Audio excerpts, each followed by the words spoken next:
Siap, mulai Pak.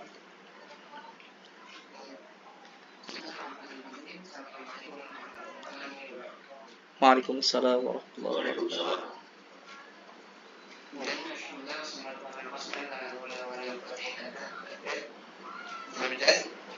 Kembali bersama kami untuk pembelajaran IPA.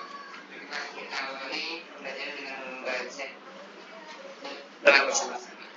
Bismillahirrahmanirrahim.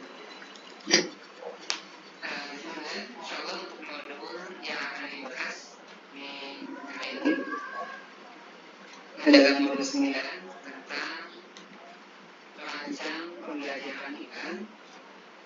Kami kelompok 6 ada saya Arman Berani, ada Pak Cecep, Adi Muhammad dan Muhammad Kamaludin. Insyaallah untuk AB1 tentang makanan yang mudah dan sulit dicerna atau tentang pencernaan, dan nanti AB2 akan mengangkat tentang konsep hubungan antara gaya dan gerak serta perbedaan dan perubahan yang disesuaikan. Langsung saja untuk AB1 tentang makanan yang sudah dicerna tentang pencernaan akan disampaikan oleh Pak Cecep ini pada beliau di persilakan. Oke. Ya.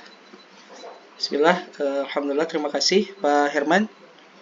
Akan kami lanjutkan terkait dengan kegiatan belajar 1 di materi merancang pembelajaran IPA, gitu ya.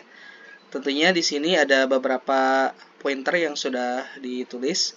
Yang pertama ada makanan yang mudah dicerna, kemudian makanan yang sulit dicerna, kemudian makanan yang mengandung banyak gizi, dan sistem pencernaan sendiri.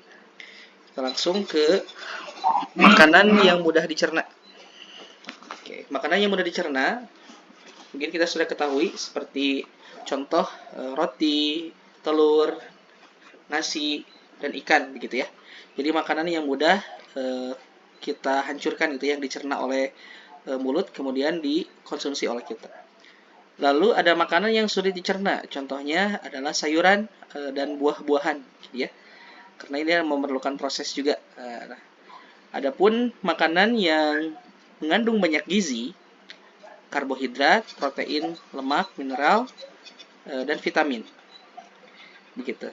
Jadi, makanan yang mudah dicerna maupun dengan makanan yang sulit dicerna, makanan itu banyak mengandung karbohidrat, protein, lemak, mineral, dan vitamin.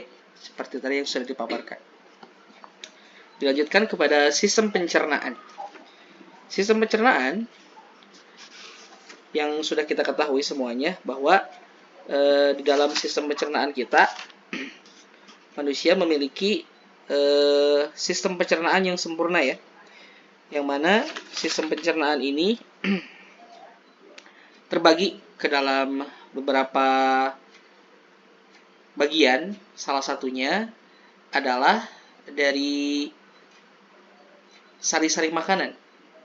Kemudian sari-sari makanan itu dialirkan atau dari sari-sari makanan tersebut diedarkan oleh darah, kemudian menuju ke dalam sel, atau di dalam sel terjadi proses oksidasi dan sintesis begitu ya.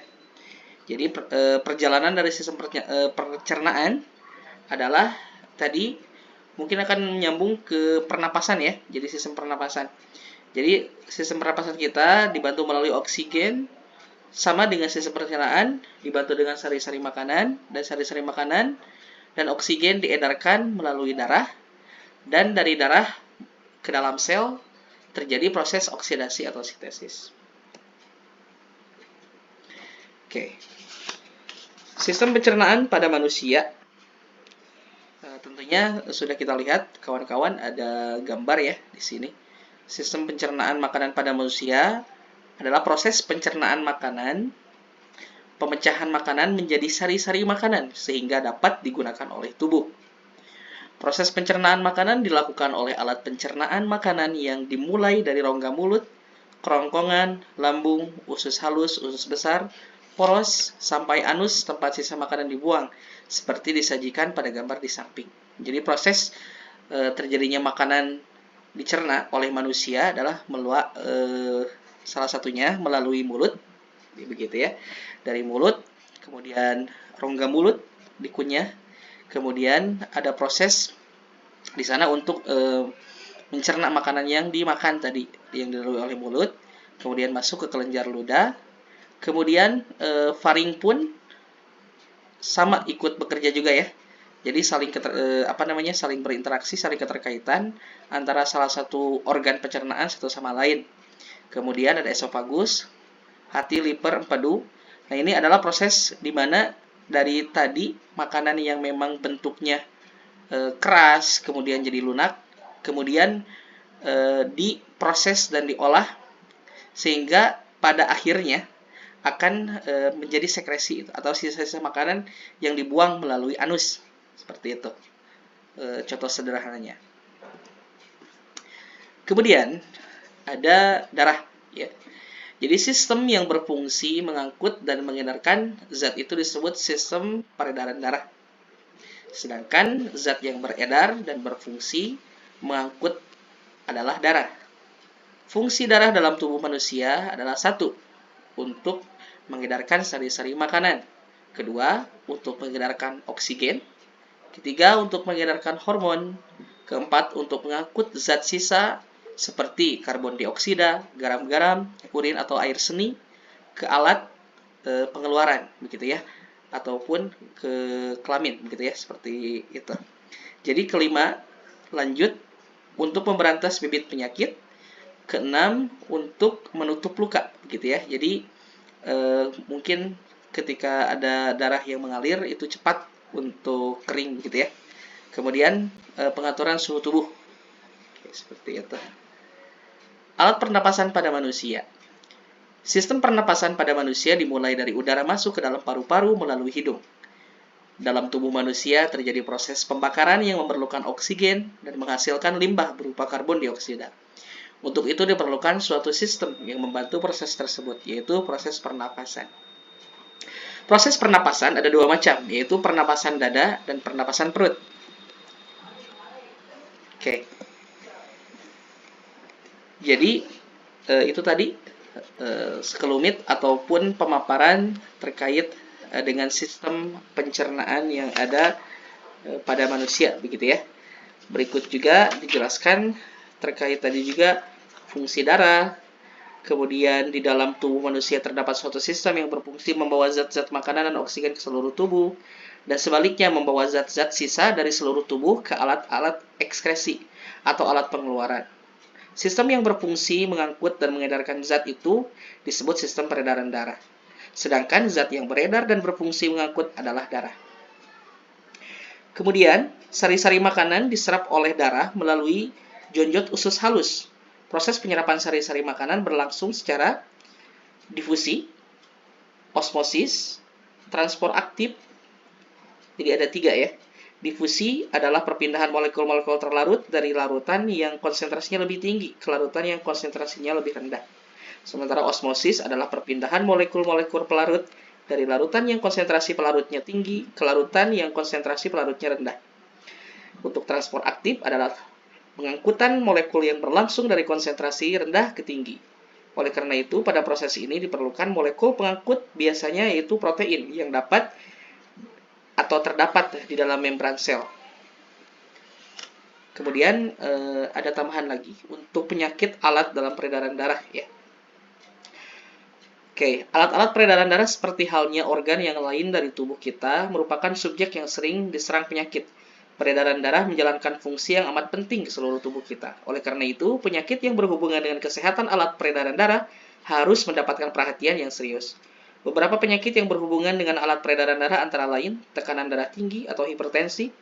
Penyakit ini ditandai dengan gejala meningkatnya tekanan darah dari keadaan normal. Penyebab meningkatnya tekanan darah tersebut antara lain karena penyempitan pembuluh darah. Sementara itu, penyempitan pembuluh darah antara lain disebabkan menumpuknya lemak pada dinding pembuluh darah sebelah dalam. Gitu. Kemudian Tadi kembali ke alat pernapasan pada manusia. Sebagai konklusi akhir dari kegiatan belajar 1, udara diperlukan pada pernapasan makhluk hidup. Udara tersusun atas gas-gas seperti oksigen, karbon dioksida, nitrogen, uap air, dan gas-gas lain.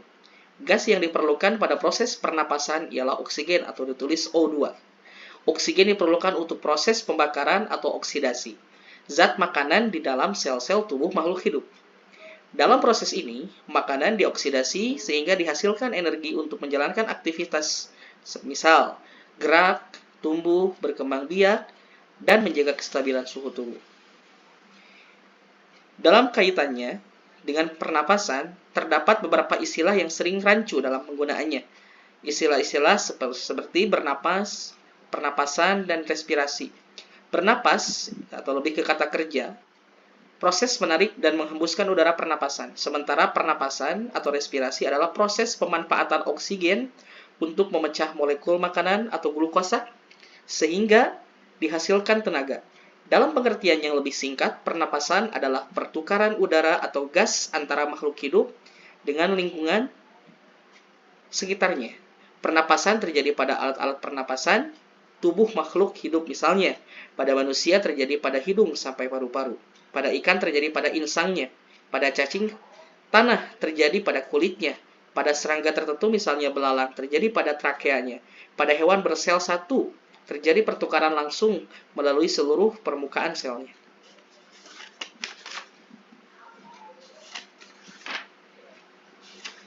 Ya, kawan-kawan. Jadi itu mungkin untuk pemaparan KB1.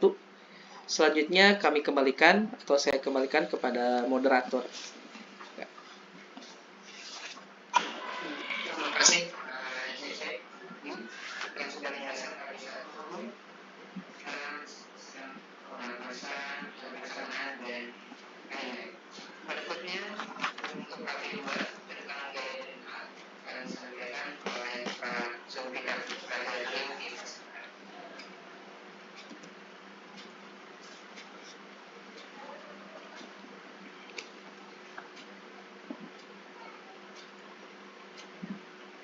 Masih ya.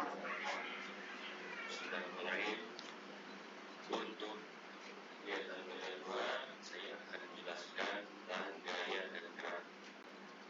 Proses hubungan antara gaya dan gerak menggunakan dari perubahan dan fungsi. Nah, untuk gaya dan gerak ini adalah merupakan tarikan atau dorongan berdasarkan kerjanya yang dapat digunakan bagi dua, yaitu gaya sentuh dan gaya sentuh. Untuk gaya sentuh ini biasanya dipengaruhi oleh gaya gesek dan gaya pegas. Sedangkan untuk gaya gravitasi, gaya magnet dan gaya surface itu adalah mempengaruhi gaya sentuh. Nah, gaya pegas ini yang di gaya sentuh itu timbul karena ada sifat elastis atau sifat penting benda atau benda yang dapat berubah bentuk semula. Ini untuk gaya pegas ya. Kemudian untuk gaya tetap tersentuh ini dari gravitasi yang sudah ketahui kalau misalkan di bumi kalau kita loncat itu pasti turun lagi itu karena ada gravitasi dan tarikan ya. Kalau misalkan luar bumi karena tidak ada gravitasi secara melayang. Next. Nah, di sini ada perbedaan energi panas dan listrik. Di sini ada dua bagian, ada perbedaan energi panas yang dapat berpindah, kemudian ada perbedaan listrik yang dapat berpindah. Untuk energi panas ini ada tiga syarat, yaitu ada konduksi, konveksi, dan radiasi. Perpindahan secara konduksi ini terjadi pada benda padat kecepatan 11 meter dalam benda padat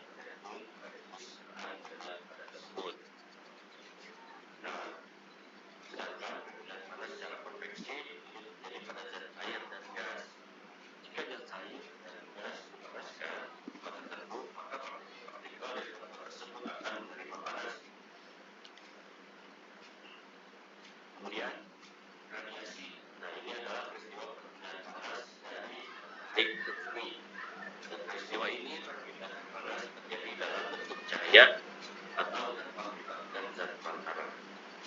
Kemudian untuk perpindahan listrik dapat berpindah dengan cara rangkaian listrik sederhana, rangkaian listrik segi dan paralel, dan kondutor dan isolator listrik. Nah, ini kalau dalam kelistrikan, contohnya sebuah lampu meja dalam rangkaian listrik dapat menyala jika rangkaian itu dalam keadaan tertutup. Rangkaian tertutup ini terbentuk apabila organ dasar lampu bukan tutup baterai dan kulit lampu ditemukan tertutup semuanya. Kemudian untuk kondutor isolator, nah untuk kondutor ini yang bahan-bahan yang mudah mengantarkan listriknya, aluminium, tembaga, timah, dan besi dan sebagainya. Sedangkan isolator ini bahan-bahan yang tidak dapat atau sulit mengantarkan listrik. Selanjutnya, nah ini contoh-contoh konduktor yang dapat mengantarkan listrik yang baik ya. Sini ada beberapa contoh seperti tembaga, aluminium, timah, seng, dan besi yang biasanya digunakan untuk mengantarkan listrik ya. Selanjutnya, nah di sini untuk isolator itu yang sudah dijelaskan yang sulit untuk menghasilkan listrik seperti plastik, karet, kaca, dan sebagainya. Selanjutnya, nah di sini ada sumber-sumber energi listrik yang mungkin sudah kita ketahui ya. Yang pertama di sini ada PLTA, yaitu pembangkit listrik tenaga air. Yang kedua PLTU, pembangkit listrik tenaga uap, dan yang ketiga pembangkit listrik tenaga diesel. Dan PLTA ini menggunakan tenaga air untuk menggunakan turbin generator listriknya. Sedangkan untuk tenaga uap ini menggunakan tenaga uap air untuk memutar turbin generatornya. Dan untuk PLTE diesel ini membangkit listrik tenaga angin dan tenaga nuklir. Semua jenis pembangkit listrik tersebut menggunakan mesin dinamo. Selanjutnya, dan di sini ada tindakan penghematan energi listrik yang perlu kita lakukan ya. Yang pertama ini mematikan lampu jika tidak dipakai seperti siang hari ya. Dan ketika tidur itu diusahakan mematikan lampu. Yang kedua, jangan tinggalkan barang elektronik dalam keadaan menyala. Sebaiknya seperti kalau misalkan kita lagi tidur, itu TV atau HP sedang dicas, itu sebaiknya tidak dinyalakan dulu ya, karena ditakutkannya ada ya. Dia menggunakan pendingin ruangan AC biasanya jangan sampai menggunakan AC terlalu lama selama beberapa jam, itu bisa listrik ya. Jadi jika ingin saja. Kemudian bagaimana penggunaan air bersih jika seperti wudhu dan sampai menggunakan toilet ya, hemat penggunaan baterai. Dan yang terakhir bijaksana adalah penggunaan baterai. Kita terlalu banyak menggunakan elektronik sehingga tidak terpakai ya. Selanjutnya, nah di sini akan dijelaskan oleh Bapak Herman.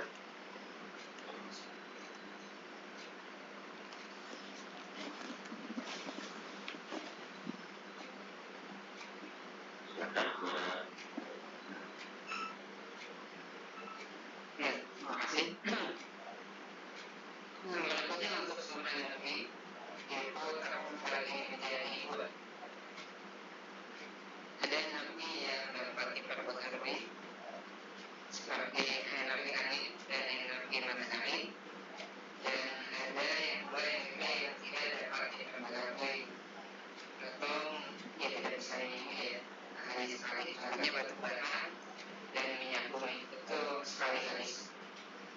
papasan religi itu bisa ada kemudian untuk penerapan linguistik, ini contoh penerapan linguistik yang pertama adalah rangkaian linguistik. Dan linguistik ini ada dia, ada